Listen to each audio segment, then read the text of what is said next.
Okay, so before I dive into this most recent chapter of 100 Years Quest, I gotta address something. It is still fairy tale related though. So if you don't follow me on Twitter, by the way, go follow me there at IronNancy_YT, but if you don't follow me on Twitter, then you would have missed this giant fiasco that happened yesterday, okay? I quote tweeted somebody who was talking about how much they love fairy tale, and I was trolling a bit here saying, imagine liking fairy tale, and I put up a gif of Natsu like laughing and pointing his finger, and he had like tears coming out of his face, and I thought it was funny, right? Because, you know, being who I am and doing what I do, I just thought it was funny to do that thing. Just bash fairy tale a little bit, no harm, no foul. But then that dude who I quote tweeted my quote tweet and ratioed me with fairy tale and it was pretty friggin' hilarious, dude. I was laughing for a good 5 straight minutes. But after that, he deleted the tweet because he found out that I was a fairy tale fan. We came to a mutual understanding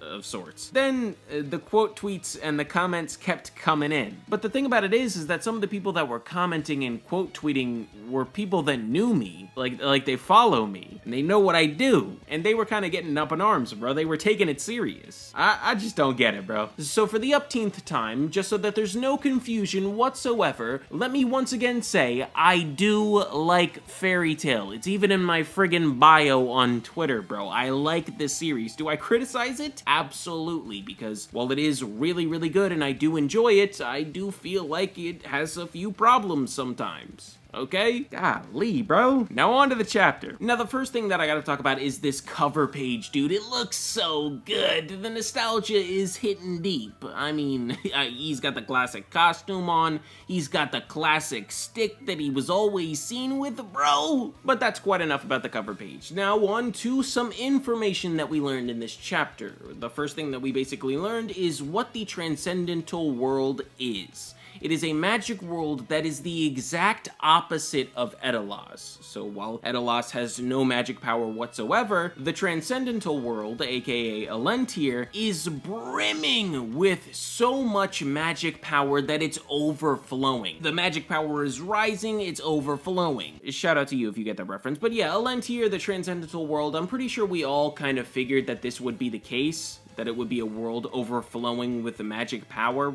Well, I kind of guess that it would be more like a spiritual type of world, just based off of the word transcendental. I mean, there could be some spiritual stuff going on there, but we'll never know until we get there. All we know right now is what I've said at least 3 times already, is Alentir having a lot of magic. Speaking of that though, I love the way that Natsu puts the whole dimension things together, so he's like, Edolas, no magic, Earthland, okay, you got a bit of magic, you got a lot of magic, but Alentir, oh, that's overdose. Fire just spilling out of every pore, bro. Not too goated, bro. He's always got his mind on the right thing. But anyways, after Mystigan explains what the Transcendental World is, just then, Toka shows up. She uses Aqua Area to just arrive in front of everyone. And then she gives us quite a bit of an exposition dump, but it's filled with a lot of juicy information, so let's get to that information. So Toka explains that she is obviously an X-Seed, but she is from Alentir. And she was taken over by the White Wizard, and then the White Wizard used her body to do Aqua Area to come to Earthland. But when they got there, as we all know, things didn't go according to plan because they became unstable. The mix was not compatible. Toka then reveals that the White Wizard's intention was not to send them to Edolas, but to send them to Alentir. Because when the White Wizard woke up, she had said that if Fairy Tail could defeat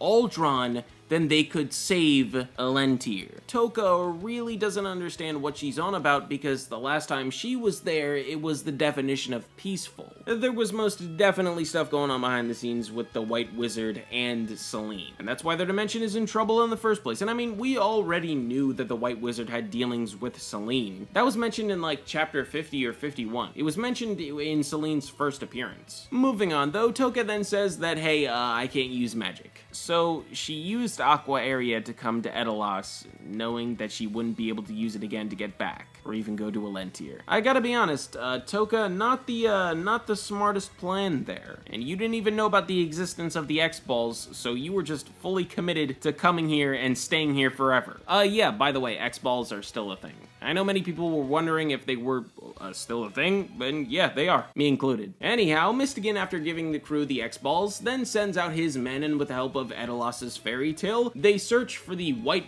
Wizard. And what happens next actually made me, when I was reading it for the first time, tear up a little bit, because I don't know if anyone else got this like impression, but I don't know, I just got the feeling that this was like a send-off.